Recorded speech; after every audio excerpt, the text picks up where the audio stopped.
Ladies and gentlemen, welcome to the CWL Miami Finals. Hot Mike, I'll be your host, Maven, and we've got one of the greatest squads in Call of Duty esports history with us. This is the old Faze team. Now, it's a little bit weird for me to see you guys all in different jerseys now. It's kind of odd for you guys all to be in different pieces, different places? Not really. It's been a minute. I mean, yeah, it's been a while, but I mean, like if we go back to that time, it'd be weird to see everyone. Tommy's still repping the Faze. That's true. That's You're the lone man. You're the lone man. Last one standing. No, but it's really cool for you guys to all come on here. I think it's interesting just with where everybody at. You're in such different positions heading into the biggest event thus far of the year. So I want to start talking about it. Before we get into Miami, I want to talk a little bit about like this team and what it used to be. So I guess I want to know, Clay, we'll start with you. Like what made this Faze team in its heyday so special? It had to be the talent. I mean, obviously, like when we first formed the team, like that's how we won all those tournaments in AW. I think that's like what allowed us to compete a lot of the time. It's like the actual physical talent we had on the team was just like out of this world. Like definitely one of the most talented teams I've ever been a part of. Yeah, I mean, yeah, we weren't the smartest. We were just talented. That's kind of what I was gonna say. There wasn't any crazy strats we had. We just were better than everyone else at shooting, so worked out. Well, it worked out. You guys dominated AW. That was probably the prime of that, where you had all your crazy runs. Do you guys have ZooMaa for you? Is there like one event that kind of stands out? That was like the big one for you guys? Yeah, I got two events. All right. So the one was UMG Dallas. I felt like that was like the easiest event of like my life. We Like, did I felt like it was super easy. Yeah, it was pretty easy. And then the Gfinity event, because it was the first time I saw my dad in like 5 years. I mean, I feel like it's ongoing. Every time I come on here, I talk about my dad. But it's true. Like it was the first time I saw my dad in like 5-6 years, and we won the event. It's like a crazy moment. So that was probably top two. Well, Nabel, how special is this team for you? Because like all right, let's say you and Formal both came over from Halo, right? And for him, it took like 6 months and it kind of clicked, right? For you, it took a little bit longer, and this is where it sort of really ramped up for you, right? Yeah, I mean, this was like the first shot I had with a good Call of Duty team. Obviously, I had played with some like pros, low-tier pros, but being able to play alongside with Tommy, Clay, Dylan was like my first big step into the scene. And I was blessed just because they were also talented, and we just clicked right off rip. And, you know, we were probably the best AW team. Yeah. But to add on, though, to what Tommy said, the Gfinity event for sure, hands down. Why? Because we had won the event before that, and we lost like 2 maps. It was one of the best, you know, single events in history. And then being down 1-3 against Optic in the finals, coming back to beat them in 7 games and getting a back-to-back, because at that time, it was literally just Optic. Like, Optic was winning everything. Yeah. So now that we were that new team that can go back-to-back, that can prove that they can beat Optic, it was just something special. Well, think about last year. Like, last year we had so many, I think, like, 80% of our finals last year were 2 best-of-5s, and we had no one that was able to do it, like go through the losers and bring out back-to-back. But you guys did it, what, once in a best-of-5, 2 best-of-5s. Yeah. You did 2 best-of-7s? Was that like AW season 3? Yeah, that was season 3. That was wild. We were down 0-3 to Epsilon that was in the losers finals. We were down 0-3 to Epsilon, reverse swept them 4 maps straight, and then went to grand finals and beat Optic 8-2 map count, 4-1, 4-1 in each and that's, series. well, I think it's wild because that stuff doesn't happen, and you guys did it like twice in like that short span. Well, that was the last tournament win for you, right? The AW Season 3 Finals? Unfortunately. No, I didn't mean it like that. Like, that's a super that was a great last tournament. That was a great win. Come on, man. That's a super memorable one, though. Yeah, that's like a really crazy is. win. It's like I'm sure you're excited to try and get that feeling back. But you guys have some wild wins. There's a couple moments on that Faze team. I think, honestly, one of my favorite ones that people don't talk about a lot is at PSX against Orbit when they were talking all that trash. Yeah. It was when the spawns in Infinite Warfare were like super close too, and we were down like 160 to 240 in the finals, and then ended up coming back, and like it was like 80 kills that were all us straight, like on the comeback. It was one of the sickest comebacks I think I've ever been a part of. For some reason, we wanted to beat them at like the PSX Invitational more than we probably wanted to beat any other team. When we were like, it made no sense. Yeah, there was just some beef. They were talking trash. Like, I mean, when people were talking trash, I remember there's some clan tag shenanigans going on. Yeah, so you guys were getting into it, yelling at each other, and that was amazing. The clan tag stuff, that was awesome. Where do you think? Where did it fall apart then? Like, you guys had this great run. How and where did it fall apart? I wouldn't say it was a particular game that fell apart, because our worst game was Black Ops 3, and we still stuck together through that. I think we got like the 4th place finish, which was our best at the time in that game. Yeah. And then we went to IW, and we were frying. Yeah, I mean, we were good at IW. We were good at IW. We were frying at IW. We were like the first half of the year, we were a top 3 team, had a couple seconds, or had 1 second, a couple thirds, and then after season 1, got a third again, and then we just broke up. Do you remember if there was like a moment where it sort of was like it's Anaheim Well, no, Anaheim didn't count. Like, they literally had surgery the same week we had a tournament. Like, that one doesn't count. But I remember after season 2 or season 1 at World of Beer, outside of World of Beer, because I couldn't get in yet. We tried to talk. We're just like, listen, guys, like, we all want to try our best to win. We got to try and mix some things up. Like, you can't be mad if you get dropped or, like, if we find better options. And then that was, like, the talk. And then after that, all the gunless stuff happened, and he came in. And that was weird, too, because we didn't know who to drop. Like, we didn't know what to do. There was like, we didn't know, like, who goes, who stays. Well, like, the team was so good at a point. You had so much talent. It's hard to make that decision. Right? I'm sure it's hard to pinpoint right where the problem was. I was going to say, I don't think it was a specific time, but I think our downfall, honestly, was the fact that we started teaming in AW, like, the second half of the year when – all of us individually, like, mastered that game. We knew how to play it. And on top of that, we had the most talent on the team. So you guys didn't learn well together early in the title, you think? Yeah. So we came into it like, you know, we're the best team in the game. We know what we're doing. And then Black Ops 3 came, and I feel like we just didn't accept the fact that we weren't where we were in AW because we really didn't know what it felt like not to be the best or it's like tough to swallow, instantly a contender. And I think we actually did get better at it, like in IW, like, you know, guys, we're not that AW team. We need to really try to learn the game together. But I think that was honestly the biggest downfall. Like, if we would have teamed in AW early on and been as good as we were, I think the next couple years after that would have been a lot better. You just never got. But we didn't build together. We just all came together when we were nasty. I get it. I get it. And I think, like they said, I don't think there's like a defining moment. I don't think there was one thing that happened or something. I mean, we lasted through Black Ops 3. Yeah, we lasted through Black Ops 3. We lasted through a lot, and I think that also kind of added to it. It's like, even with the situation going on at the house in Austin and stuff like that, and all the personal stuff that was going on, and it was just almost created like a weird environment overall. Yeah. You know, it was like everybody had expectations and was frustrated and didn't know how to really express it without, you know, making people mad. And so it's just like one of those things where you're just like in a flux of just like, we know we're good enough to win. How do we do it? Like, how do we win again? How do we actually execute this? All right, well, I sort of hear kind of, you know, there were some good times, there were some bad times, but it was fun to kind of rehash about the old team. But now I kind of want to start to focus on Miami because the biggest event of the year, it's ramping up. I know everyone's feeling the heat, whether it's due to it being money season or the fact that it's 100 goddamn degrees outside, whichever one you want to go with. Money season. That's actually going to bring us to our TCL clip of the week. We're going to roll some footage as we talk over it. This is actually, I think, from E-United's POV, them at the boot camp as they headed to the Optic Gaming facility to get things done.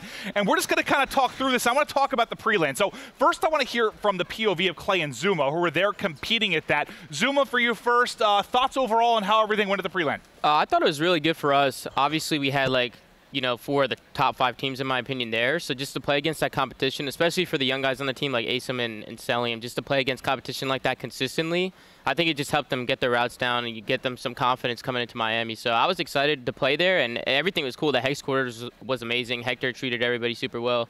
And it was fun. It was a lot of fun. We all had fun. We all grinded, and there was no messing around. Do you feel better? I was about to curse.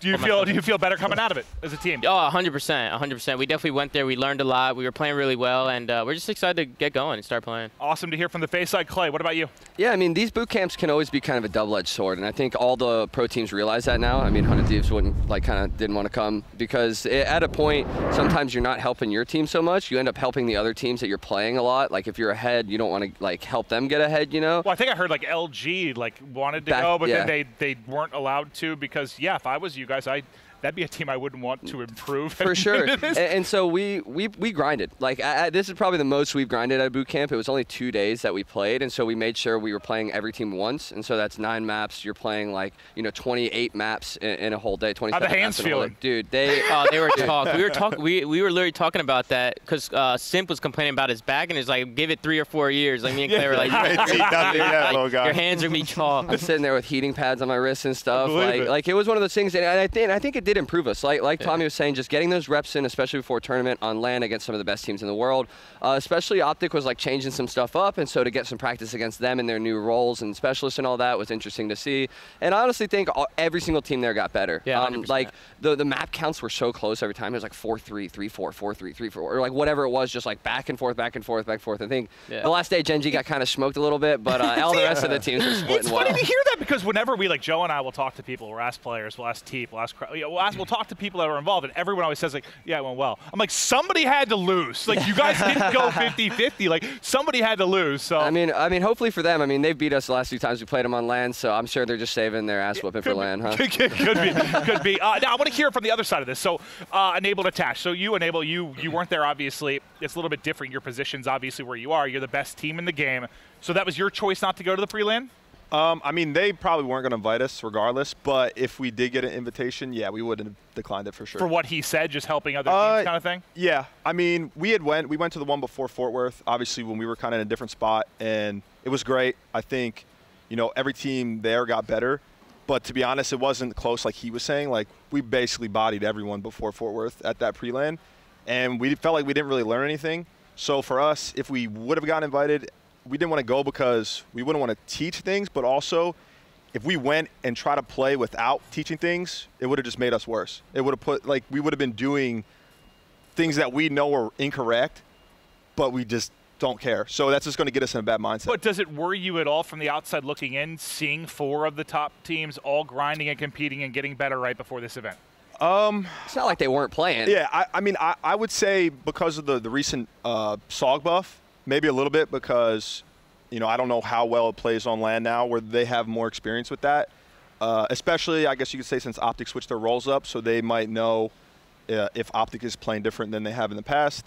But for the most part, no. I mean, we practiced against a lot of them before they left for the 3 days, and then we played against really good teams. So okay. I don't think it matters that much. All right. What about for you, Attach, who's like not the top team in the world? You're the one guy here that has to play through the play-in bracket. Yeah. You're desperately looking to improve. Life on the line. How's it being on the outside looking in of something like that? Oh, the fact that we have to go to the play-in is sketchy. But, I mean, it was kind of just like a rebuild through this whole season, just like picking up new players, trying to get the best team I can going into it. So this is going to be our first event as a new team, and it's the biggest event.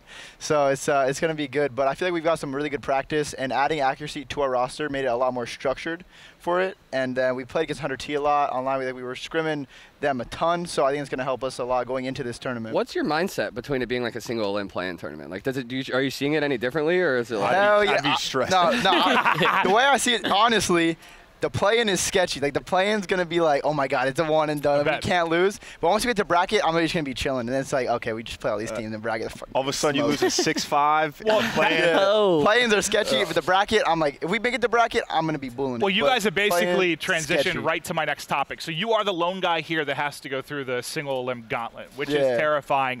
Can we actually take a look at the bracket? I want to talk about this here. I've got it up. All right, so the first one, let's go through them. So it's going to be Envy versus UIU first off. I guess I'm curious, do you guys think there's any chance there for UIU to upset, or is it even an upset with how Envy's been playing? Yeah, I wouldn't even call it an upset. Yeah, that's tough because UIU is better. Yeah, Envy like played really bad versus everyone else in the league besides Optic. They played bad versus everyone else. And so UIU obviously didn't have a good showing, but you never know nowadays, like those two teams matching up. I wouldn't be surprised if UIU won. Yeah. I mean, it definitely wouldn't be an upset. I think Envy probably, like, I would favor them. It's wild when you look at the two rosters. Yeah, I know, but it's insane, man. The thing is, since it's one series, like I said, if UIU pulls out a round 11 win, who knows? That could be the difference between them being up 2-0, it being 1-1. Like, it's one series. If Envy shows up and plays bad, or UIU shows up and plays good, or they're all just hitting their shots, they can win. So that's more of a 50-50 than you think maybe some people think it is? Yeah, 100%. I think it's 50. We played UIU a little bit, and they've gotten better for sure. Like over the few weeks, yeah, they've gotten a lot better. They play the game a lot better, so it could go either way. I can't see. I know. We had single limb back in Black Ops 3, and like a lot of you guys hated it, but as a commentator, I loved it because it's so intense. Like you lose, you're done. Like I love it. I am so excited for the play-in bracket. I'm sure that's not shared for the players that are dealing with it. So let's talk about your matchup next, Dylan. It's EG versus Enigma 6. I want to hear from the other guys, but Dylan, you first. Thoughts on the first round matchup versus E6, who have had a couple top sixes this year? E6 is they've been a good team for sure. We actually played them the last day of the league when we were there for a week, and we lost game 5. We almost reverse swept them. Then we got 4v2'd, I think round 10, which if we won that, we would have closed out the map. But reverse swept won the series. But I think we've just improved a ton since back then, so I'm feeling confident going into it. Okay. Well, what do you guys think? I know it attaches up here, but like when you take a look at E6, EG, I'm curious to your guys' thoughts. I think E6 is a pretty good team. Yeah, I think they are. Like when we play them online, they give us a run sometimes. I mean, it depends, but they're a good team, but at the same time, when you look at the EG roster, like the people that are on it, you just know that they're going to show up to play. So it's going to be a good series. It is definitely the strongest EG roster that they've had all year. Yeah, for sure. And so with them getting better, and I just think that, like, E6, like, they're okay, but I don't know. They got Kismet, you know? Kismet is really good. I feel like if you get to a Game 5, I feel really good about AG because you have so much veteran leadership. People have seen every damn scenario in the history of Call of Duty, but can you get there, I guess is the question. What do you think, Abel? I mean, I think the only way E6 wins it is honestly if they're all shooting well and EG isn't. I think EG is far superior when it comes to just playing the game fundamentally. But E6 does have a lot of raw talent on that team. So, like, if they're showing up in their piece and getting 2 pieces, 3 pieces, they can win. But I don't think they're going to beat EG by just, like, outplaying them. They just got to be really – they got to be hot. They got to be hot. That's the only way. Next one, Midnight versus Elevate. Anybody have any just thoughts on that matchup? I feel like we have to say Midnight because didn't Midnight do pretty well at the last league? I honestly have no clues on who's on Elevate. I don't even know. Lacefield, I think. I think. Profizi, Ruiz. Oh, God, it's getting bad. So we're taking Midnight in that one. Let's move on to the final matchup. Go Midnight with that one. We'll go Midnight. Let's go Units versus Luminosity. Ooh, now, I'm 4 for 4 this year. For some reason, I picked Luminosity to win this tournament. I know I hate to see that. Feelings. Yeah, no, I'm an idiot. But this matchup, when I saw it, it scared me more than any other matchup for LG because Unit strikes me as a team, a rated team, just like last year, gets outslayed by 30 in a hard point, and somehow they take the Game 1 respawn.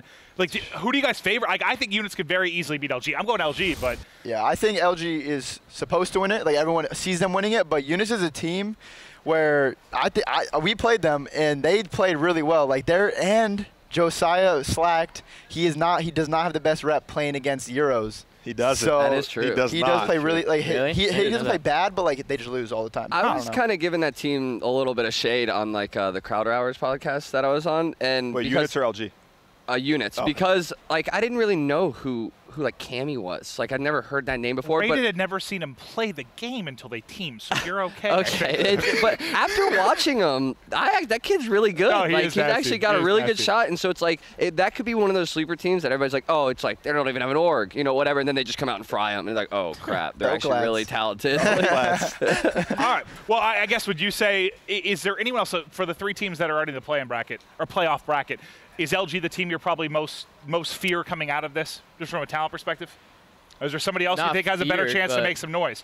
Well, okay. Is there a team that you think could actually make a splash more than LG? I think EG has a good shot. Yeah, I think LG. I mean, even E6 if they come out. Okay. Like if they're just on. I also think whatever teams are coming out of this playing bracket are going to be on fire because they're going to have all these extra reps. They're going to qualify. They're going to get another match before they play the first seed. That's actually why I picked Luminosity because I thought like we know how week to week COD can be. Yeah. If they get hot through that and catch a team that hasn't played till Saturday. And those 4th seeded teams aren't like the toughest teams. I think it's Heretics and Rec, you know. So like a play-in team's gonna it might even be an easier match once they make it to bracket as opposed to the play-in, you know. Right. Well, we got to move on because we keep these short shows nice and quick, 30 minutes. So we next thing we're going. Let's talk to you, Tommy, with Faze. This has obviously been a roller coaster of a year, considering your career with Faze. You're still with Faze, the last man on there. You finally got back to a point where you're a contender after a very rough start to the year. How hard has this year been for you as a person versus seasons past? Pretty tough. I mean, I don't know who's here was playing in the PLQ. I think it was just us 3. Yeah. But it was like the PLQ was stressful. Like that was one of the most stressful times of my life, like without a doubt. Yeah. And like I know we didn't make it out of the PLQ, but there were a lot of top teams who almost didn't make it out. Like I don't know, 100T, like they almost didn't make it out. Like it's just like anything can happen when you go to tournaments like that. Like so when we didn't make the league, I didn't sit there like I just suck. I can't do this anymore. I was like. I really do appreciate you guys not making league though, for Preston. For P-Dog, for Preston. That worked out real well for you guys. Yeah, and then that was the thing. Then afterwards, it was like, do I join a team? Do I wait to see if a top team does bad? Like I didn't know because I got team offers, but it was from teams I just didn't want to play for. So then it got weird because I didn't know what to do. I was just stressing every day because I was like, what am I gonna do? What's my future? Well, it seems like it worked out. Can you guys make a run at one of these final 2 events? Oh yeah, 100%. I mean, like I said, we've been scrimming at the boot camp, we've been scrimming online, and we're really good. I wouldn't say that if I didn't think we were really good. So I think we could definitely make a run, and hopefully we show a little bit better performance against 100T. Because last time we played 100T, we got pretty smoked. So Bad days happen. I think part of why I'm like, we were definitely off that day, so I hope we come out and. I mean, I find myself rooting for you guys a bit just based on how this year has been for you. I'm excited to see what you can do. Appreciate it. Enable, for your side, you guys won London, you won Anaheim. So when you think about three-peats in the history of Call of Duty, there have not been many. There's been none since the inception of this Call of Duty World League. Complexity, I think, did it a couple times back in the day. Playing Painter. Optic. With Optic, I mean, some count it, some don't, because one of them was ESWC, which was an invitational. Farico won 4 in a row, but 2 were kind of like locals. They weren't like big major events. Those so don't count. Exactly. It's like Complexity is probably the only team you would say has like a three-peat. Yeah. Now you've got a chance to do it, which would put you in a very, very elite company amongst some of the greatest teams in the game and start working on this whole dynasty thing that eludes most squads. Does it put some added pressure on you headed into this weekend? Not really. I know that's kind of like an obvious answer that everyone would say, but for us, we really try not to think of it like we're on a 2-peat. This is a 3-peat. Like, well, you got to think about it right? You think about it in like the back of your head, but I mean, even for us in AW, it's like every event, it's a clean slate. I just want to win this event. And then if I win it, great. And then the next event comes up, I just want to win that event. So obviously, if we can do it, that'd be awesome. But I don't think it adds any extra pressure because we've already had a great year. So if we get the 3-peat, great. If we don't, you know, it is what it is. I think it's a lot of pressure, to be honest. Yeah, dude. It's like so much pressure. I bet it's a lot of pressure. Yeah, I would be worried. Feel it physically weighing down. He's shaking, dude. No, I just didn't eat that much. All right, Clay, on your side of it, you guys have been, E-United's been best record in the Pro League. Top team in the Pro League, but the win has eluded you. No. How do you transfer that dominance in the league to get a win this weekend? You don't. I guess not. The real answer, I mean, it's just one of those things. Like, we last year struggled in the league a lot. We were like 2-7, 2-8, all these like trash league records. So we just made sure to play the league hard this year. We made sure we treated every league match like it's a tournament match because like you can win $500 from it too. So it's like there is some extra incentive. But like. Also, we want to like have a good league record. We don't want to be on the cusp, like fighting for a spot the last week. Like that's so stressful. So playing like how we played at the league here is almost impossible just because there's a crowd here. There's a lot more at stake here. Like, you drop a match in the league, it's like, oh, we got 20 more. You drop a match here, you're like, oh, we're on our last life now. Like, so I think just trying to like eliminate the pressure and like trying to eliminate the crowd and like try and just like not, buy into all the energy and the enthusiasm and just play how we were playing at the league, which I don't know if it's really possible, but we'll give it a shot. Yeah, no, you guys have had some deep runs. Can you get that win? Now, this is kind of a more personal question for you, but obviously you were one of the biggest names in the game. You've been competing forever, but as much as we joke around, obviously the win has been eluding you for a while. Like, do you feel that the window for you to get a tournament win is starting to close?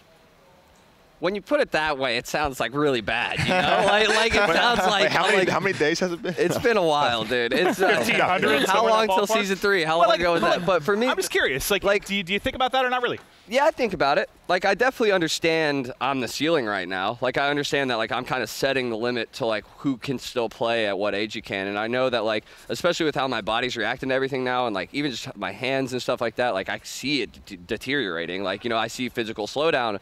But I think that, like, for me to say the window's closing is kind of like unfair because I think we've had a shot to win like all these tournaments. We've been 2 grand finals this year. Like that seems unfair to me and my team to say like there's like a window that's closing. But I do understand that it's like I'm getting towards the end of it. Like if I don't get one soon, like it's probably not going to happen. And I'm teaming with kids. Like the twins just turned 21. Simp's 18. The Beezy's 19. Papa Clayster. Like they're young kids. And I mean that maybe that's how I stay relevant. Get these kids to carry me the whole time. Wait, how old are you now? 25. Okay, I guess I sometimes feel like you're older because you've been playing for. I mean, I remember seeing photos of you back in your Halo days where you were like 8. It just seems like you've been playing for so long. Like how long? Wait, so what year did you both start? I'm just curious. 2006. Yeah, he's got 4 years on me. I was in 2010. Which is crazy, though. Like that's what's wild. And I'm older than him. I think of you as like the old guy, but like I guess because I come from a background with you, that like you've been competing since it feels like I was in diapers, and I'm super old. I'm pretty sure I won my first championship in Halo when Kenny was 9. Oh my God. Like 9 or 10. That's actually incredible. That's nuts. But I did want to add one thing though, like people do kind of gas the whole Clay not winning in a long time, and like, is he on his way out? Because it's not like it's hard to win. It's extremely hard to win, and it's not like he's getting top 16. You have what, 2 seconds this year? Yeah. Like you're first in the pro league. Like he's on a very good team. I just think people don't realize how hard it is. I can't say that because then it'll just look like I'm like. And it's hard. But it his head. But he's like, well, some people are working on. I mean, it is hard, but no. But seriously, like there's a lot of people that haven't even won. Yeah, I understand. Yeah, Nobody talks about them, and I guess like it's a good thing that people expect me to be winning, you know, because it's like I did in the past, so that is like a good problem to have people like understanding. But I appreciate you saying that, man. Thanks. Aww. I was still better than you at IW. Feel the love on what? that was a beautiful moment. That might have been the most beautiful moment in mine and Clay's relationship. Yeah. Right there. Y'all missed everything. You missed the brawl at the house. Yeah, we can't get into that, though. We can't get into that, but next question. No comment. The next question will be from the community. As we're going to get into the community comms, I've asked enough of you guys. This is going to be from fans of the CWL, and let's get to the first one. This is going to be from Ed Gifaria. For all of you, how do you control egos within the team? How do you discipline your teammates? I'm thinking of like a ruler, like a t-shirt. Attach, let's ask you. How do you feel about that? Honestly, it just depends what they're doing. Like if they're out of game ego, like they're not showing up for practice, they're being late. That's a whole other problem. But in game, I feel like having people like Jay, Cap, and Actually on your team are good because if someone's messing around, someone's not playing the right way, they'll let you know. They'll yell at you, and then if you notice them doing that, like they're easy to work with. No one really talks back. I mean, maybe I do, or maybe some other people do a little bit. You've grown up. Yeah, but for the most part, it's just there's usually like one leader. Maybe two that kind of backs him up, and then they keep everyone like in check. Well, I guess I should have probably asked this to Clay as well, since you are teaming with children and might actually have to discipline the kids at times. But how do you manage like the young up and It's a fine line. Egos? I think that you can overstep it sometimes. I think you can be too much of a hard ass. Like I think you can genuinely be like you're not even being constructive. Like you're just being. I don't want to cuss again. Yeah, you're just being mean. And it's one of those things that. You don't want to make them like overthink too, because like you have this raw talent, like these kids who are just really, really good at what they do, and you don't want to put them on a leash. Like we tried to do that to Tommy when we were all teaming, and like his performances went down. Like you need to let those players be free for him, and so it's kind of hard. I leave it to Bryce. Like I don't even do it anymore. I encourage them to be dumb all the time because we have fun. You know. Well, we only got a couple minutes left, so I gotta rush to the next one. But no, that makes sense. Let the coach do it, right? You don't need to get personally involved. Do you guys feel as though the old roster would have done well, given how this game plays out, considering you would have had to pick up another player? This is from Lakupi. ZooMaa, what about you? I think we would have definitely been good. I thought we were good when we broke up, to be honest. I just felt like we were in that stage where we just couldn't clinch that first spot. Like we just couldn't win an event. But I knew we had it in us. Like I was never worried going into an event thinking, we can't win an event. But if we had this team now, I think we'd have a pretty nasty squad. Well, do you think that like now that it's 5v5, like there could have been one player that would have sort of just fixed it? That's interesting. I would pick up some 18-year-old some little kid. Yeah, 100%. Selling him or somebody at all times. Oh yeah, I'm in. Let's do it. All right, bring it back. Run it back. Next question. This is from Asaya. Do you guys miss playing with each other, and is this the best squad you've ever played with? Not the best squad. I mean, it was good. Well, that's what, Nabel. I don't think you can say that right now, considering your current circumstance. But do you guys ever miss playing together, or is it more like on to the next chapter? I would say I definitely miss playing with them, just because we did have a lot of fun, especially when we were winning. And we kind of had like, I don't know, it felt like it was the first team I was on that was like a family, like that type of vibe where we all hung out with each other outside of the game. But best team, no, I can't say that. That's hard. I mean, it'd be hard to say that was the best team we've ever been on. A lot of good memories. The camaraderie was really good, especially when we were winning. We had huge egos when we were winning. It was ridiculous. You should have seen my head back then. I bet. Well, final question. This comes from Chandler Remy, or Reme, I don't know. This is for Enable and Clay. Does it mean any extra when you play each other in a tournament, knowing that you used to be a team chasing that chip together, and well, also considering it seemed the drama that might have gone down towards the end of it? Is there a little extra there? Oh, without a doubt. Yeah. I mean, when you're in the finals of every event, you want to beat whoever you're playing against. But when it's Clay, especially, I can't lose. There's something just clicks, and I'm sure it's probably the same for him. Like, just because we teamed together for so long, I want to beat him. Like if it was Tommy or if it was Dylan, it'd be the same thing. It'd be more than any other player because we kind of had that special bond because we were teammates. And it's like you can always hold on to that. Like you remember that time we played you in the finals? And Clay instigates too. He yells and stuff. Oh yeah. And you see Clay yelling, you're like, I'm a because when he yells, he stands up directly and looks at me. Every time. Every time. I'm just like, hey, I got 4 of the teammates. It's one of those things where, of course, there's like certain players that like when you go up against, like it's always like a little sweeter beating them or knocking them out of a tournament. That's just like how it goes. And you know, it's always fun in games. Outside of game, we're drinking, hanging out and stuff, but we'll bring it up, be like, you got smoked in it. Like, you know, and it's one of those things. It's almost even weird because of how long we teamed. I like know how they play, you know, and so I'll be like, oh, it's Ian. He's gonna be like doing this or going here, and they know what I'm doing, and so it's like interesting. It's a huge chess game between like we know each other's play style so well, so we're trying to like not play our play style, you know. No, I get it. That's cool though, because I imagine there has to be that added incentive, but. It's a lot of fun. That's going to do it. This show was fun. Thank you guys, the old Faze squad, for coming on. And, hey, one last time. One last time. Give it one last time. But no, seriously, I appreciate you guys coming on. Good luck at the tournaments. You're all in very different positions heading into this, but I'm excited to get it going. The CWL Finals start now.